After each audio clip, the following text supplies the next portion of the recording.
Makalipas ang ilang sandali, dumating na rin sina Ginoong Li at Ginoong Zhang sa VIP room kung saan naroon sina Yang Chen. Agad silang pumasok sa loob, at agad din binati ni Ginoong Zhang si Yang Chen. Hi, Ginoong Yang. Ako si Zhang Senyo. Pasensya na talaga sa lahat ng nangyari. Dapat sana ako na mismo ang pumunta rito. Hindi ko dapat pinagkatiwalaan ang mga taong yun. Napaisip naman si MS Chen sa sarili, ano bang nangyayari dito? Sabay noon, agad tumayo si Yang Chen at lumapit kay Ginoong Li upang makipagkamay. Masayang sinabi ni Ginoong Li, Ginoong Yang, ako si Li Changqing, ang direktor ng ospital na ito. Nagkaroon lamang ng kaunting hindi pagkakaintindihan, at si Dr. Wang, pasensya na talaga. Ngumiti si Yang Chen at sinabing, ikinagagalak ko kayong makilala. Nagulat ang dalawa sa nakita nila, kaya pareho silang napaisip, bakit ganoon kabait ang direktor kay Yang Chen? Sa mga oras na yun, yumuko si Dr. Wang kay Yang Chen at nagsabi, Ginoong Yang, pasensya na. Ako ang may kasalanan. Hindi ko nabanggit ang buong pangalan ninyo bilang respeto sana, pero hindi ko inasahan na may isa pa palang may kaparehong apelyido. Ang kapal ng mukha niya at sinabing siya raw si Yang Chen. Kasalanan ko talaga. Patawad na patawad po. Kalmado siyang sinagot ni Yang Chen, walang problema. Ang gusto ko lang ngayon ay ipa-check up ang guro ko. Agad na sumabat si Ginoong Zhang, oo nga. Dr. Wang, dalhin niyo agad ang pasyente para sa pagsusuri. At kung magkamali ka pa ulit, tanggal ka sa trabaho. Mabilis namang sumagot si Dr. Wang, sige po. Ginoong Yang, napakabait ninyo. Ako na po ang bahala sa check-up ng guro ninyo. Pagkatapos noon, humarap si Yang Chen kay MS Chen at sinabi, MS Chen, maaari ka nang sumama sa kanila. Mga tauhan ko sila. Kaya huwag kang mag-atubiling sabihin kung may kailangan ka. Nagulat si MS Chen at agad na nagtanong, Chen, ano ba ang relasyon mo sa kanila? Ngumiti si Yang Chen at sinabing, bumili ako ng 20% ng stocks ng Longmei International Hospital, kaya isa ako sa mga boss nila. Sabay noon, sinabi pa niya, huwag ka nang mag-alala. Hihilingin ko sa kanila na gawin ang lahat ng makakaya nila para gamutin kayo. Ngunit biglang nagsalita si Yani sa gulat, pero Yang Chen, hindi ba sinabi mong isa kang ride-hailing driver? Diretsyong sagot ni Yang Chen, oo. Ginagawa ko yun para lang pampalipas oras. Hindi naman magkasalungat ang dalawang yun. Napaluha si Yani at sinabing, ang sama mo. Bakit hindi mo sinabi agad? Yung hayop na yun, tinakot pa ako. Pagkatapos nito, mabilis siyang lumabas habang galit na sinabi, nasaan yung hayop na yon? Magbabayad siya sa ginawa niya sakin. Makalipas lang ang ilang saglit, nakarating si Yani sa kinaroroonan ni Tianming. Walang pag-aalinlangang sinampal niya ito ng malakas sa mukha. Sigaw niya, hayop ka. Sinabi mong kailangan kong makipag-sex sa'yo, kung hindi, hindi mo tutulungan ang nanay ko. Wala kang hiya. Dapat kang ikahiya. Nagulat si MS Wang at agad na tinanong si Tianming, paano mo nagawang gawin yun? Humingi ka ng tawad kay MS Zhang. Pero tumanggi si Tianming at sinabing, nagbibiro lang naman ako. Hindi ko naman talaga gustong makipagtalik sa kanya. Sabay taas ng kamay niya, habang galit na sinasabi, sinampal niya lang ako dahil sa biro. Hindi pa tayo tapos. Pero bago pa niya masaktan si Yani, naagapan siya ni Yang Chen. Agad niyang hinawakan ang kamay ni Tianming. Galit na tanong ni Yang Chen, ano bang balak mong gawin? Agad ding sinabihan ni MS Wang si Tianming, baliw ka na ba? Humingi ka ng tawad kay MS Zhang. Ngayon din. Pero matigas pa rin ang ulo ni Tianming. Matapang niyang sinabi, hindi ako hihingi ng tawad sa walang hiyang yan. Sabay turo niya kay Yang Chen at kay Yani, sabay sabing, hintayin niyo lang. Tatawagan ko ang tatay ko at papapuntahin ko ang mga tao niya rito. Tingnan natin kung hindi kayo tatakbo. Pagkasabi niya nito, agad siyang umalis para tawagan ang kanyang ama. Nag-aalala si Yani at sinabing, nadala kita sa gulo. Hindi ko na napigilan ang sarili ko sa sobrang galit. Ngunit kalmadong sinabi ni Yang Chen, huwag kang mag-alala. Nandito ako, wala kang dapat ikabahala. Matapang pa niyang dagdag, kung may mananakit o mambabastos sa'yo, sabihin mo lang sa'kin. Ngayon, samahan mo na ang nanay mo. Ako na ang bahala rito. Tumayo si Ms. Chen mula sa kama at lumabas ng silid. Sinabi niya kay Yang Chen, pasensya na sa abalang na idulot namin. Samantala, humanga naman si Yani kay Yang Chen. Yang Chen, ikaw pa rin ang pinakadakilang bayani para sakin. Napatawa si Yang Chen sa sinabi niya. Sabay noon, hinaplos niya ang pisngi ni Yani at sinabing, sige na. Umalis na kayo. Nakangiting sumunod si Yani sa sinabi niya. Habang paalis na sina Yani at Ms. Chen, lumapit naman si Ms. Wang kay Yang Chen at humingi ng paumanhin. Sabi niya, gusto kong humingi ng tawad sa inyo ni Ms. Zhang dahil kay Yang Tianming. Hindi ko siya naturuang umayos. Sana mapatawad niyo siya. Pero sagot lang ni Yang Chen, wala kang dapat ikabahala. Hindi mo kailangang humingi ng paumanhin. Pagkatapos nito, bumulong si Ms. Wang kay Zhao Yun, kaibigan mo siya, di ba? Pakiusap, tulungan mo ako. Binulilyaso ni Yang Tianming ang lahat. Baka hindi na kami makapagpagamot dito. Napatawang sagot ni Zhao Yun, huwag kang mag-alala, Ms. Wang. Tutulungan kita, pero may lihim na pagkakakilanlan si Yang Chen. Hindi ako sigurado kung makikinig siya sakin.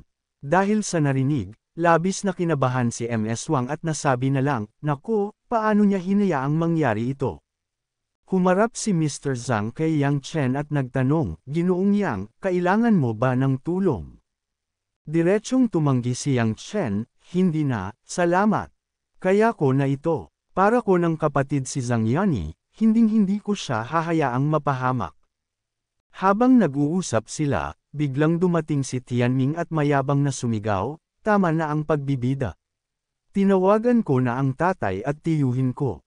Papunta na sila, tuturuan kita ng leksyon ngayon.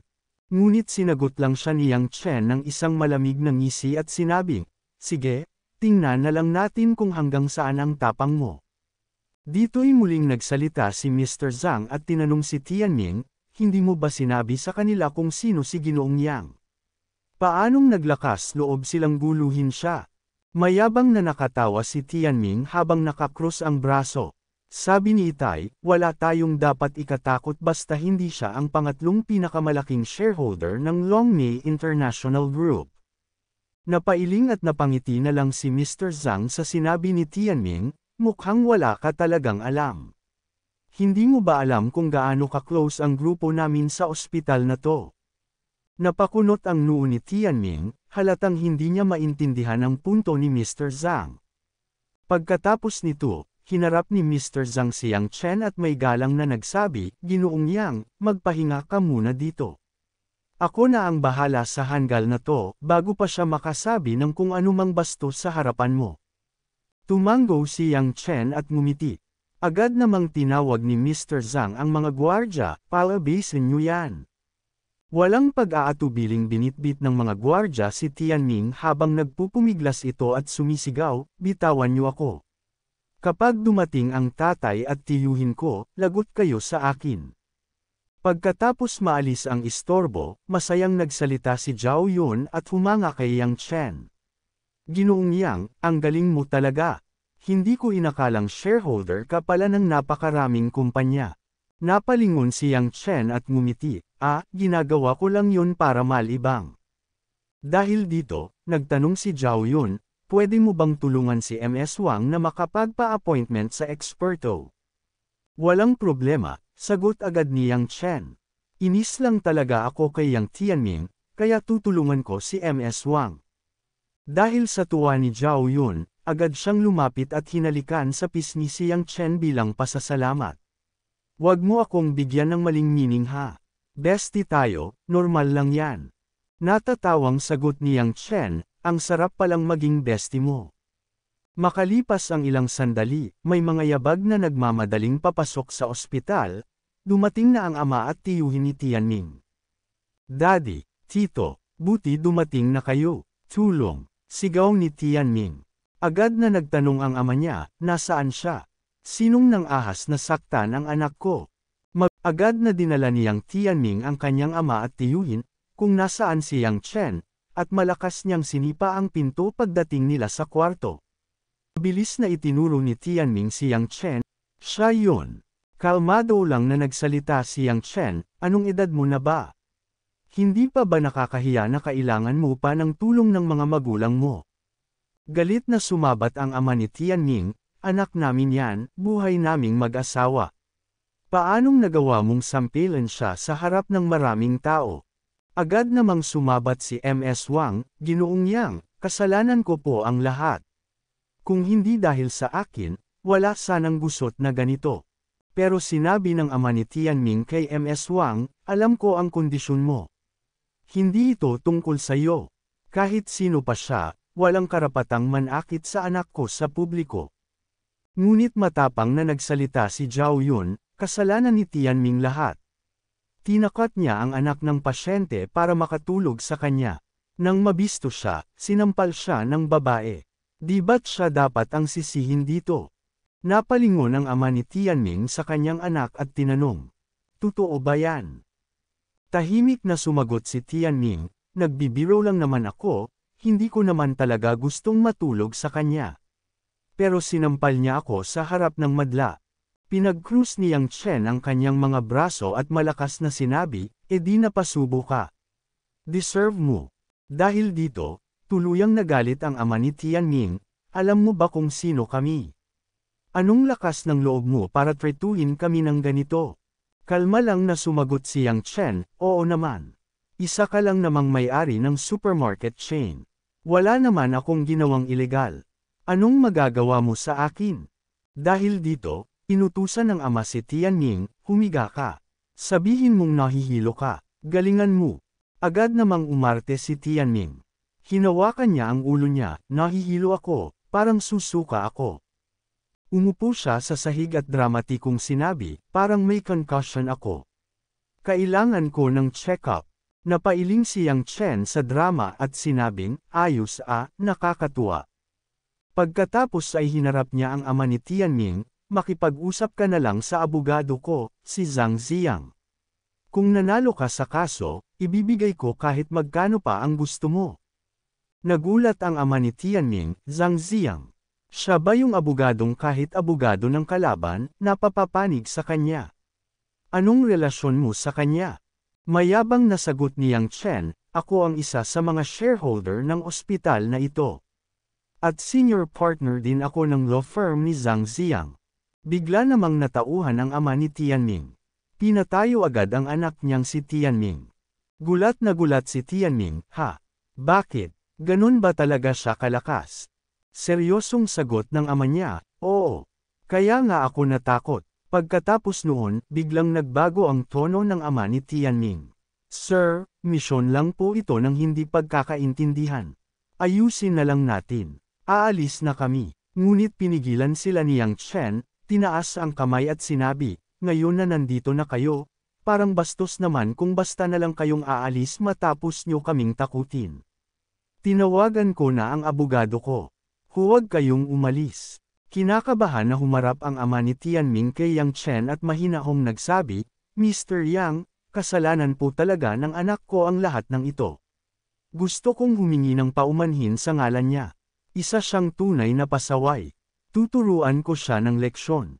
Napakamot na lang ng ulo si Tianming sa sinasabi ng kanyang ama at napaisip, ano bang pinagsasasabi mo, Dad? Ako ang anak mo. Pagkatapos noon, lumingon sa kanya ang kanyang ama at mariing sinabi, anak, humingi ka ng tawad kay Mr. Yang ngayon din. Hindi na kita palalampasan sa susunod. Ngunit matigas pa rin si Tianming, siya ang sumampal sa akin. Bakit ako ang hihingi ng sorry? Sa sobrang inis ng kanyang ama, agad siyang sinipa sa likod. Napasubsob si Tianming sa lakas ng sipa. Sa mismong oras ding iyon, biglang may kumatok ng sunod-sunod sa pinto. Agad na sinabi ni Yang Chen, pumasok ka. At pumasok na nga ang bisita.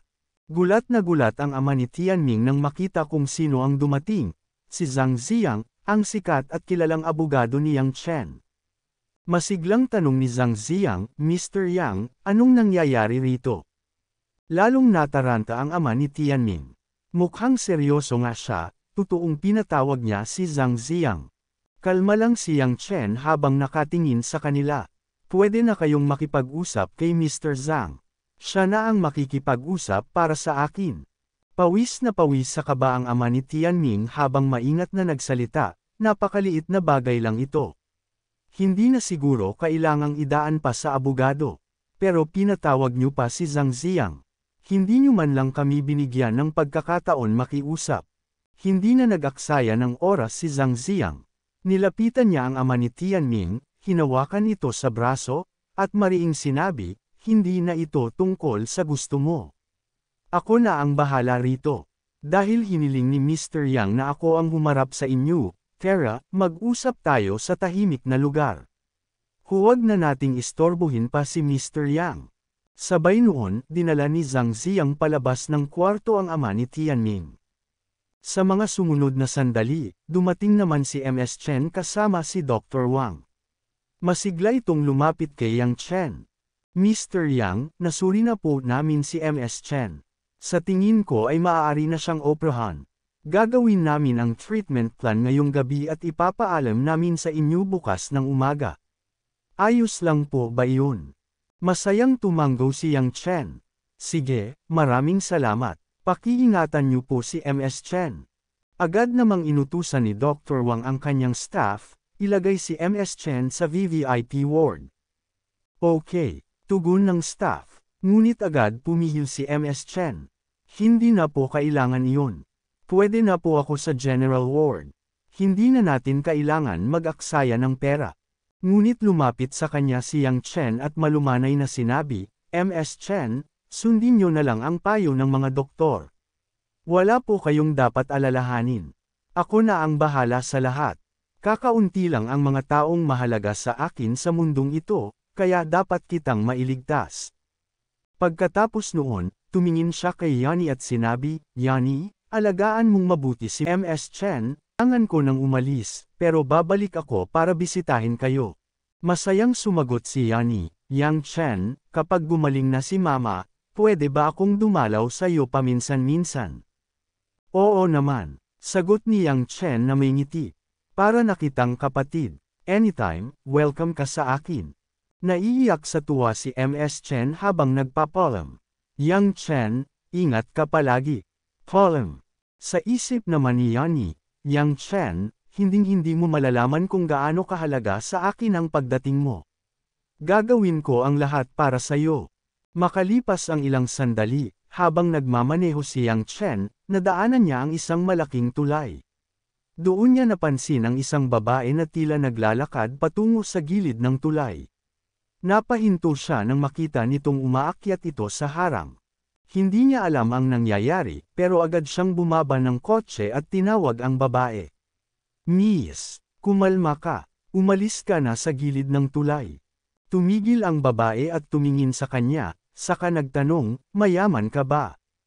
Nagulat si Yang Chen sa hindi inaasahang tanong, pero agad siyang sumagot, isa lang akong ride-hailing driver.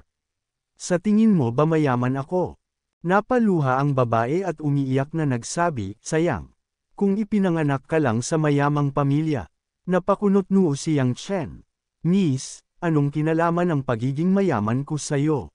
Bakit paulit-ulit mong binabanggit yan? Tumingin sa kanya ang babae, puno ng lungkot sa mga mata. Kung mayaman ka lang sana, pakakasalan kita. At papayag ang papa ko. Pero kung mapipilitan akong magpakasal sa lalaking hindi ko gusto, mas mabuti pang ikaw na lang kaysa kay Jobin, ang nakakainis na playboy na yon. I got so much motherfucking right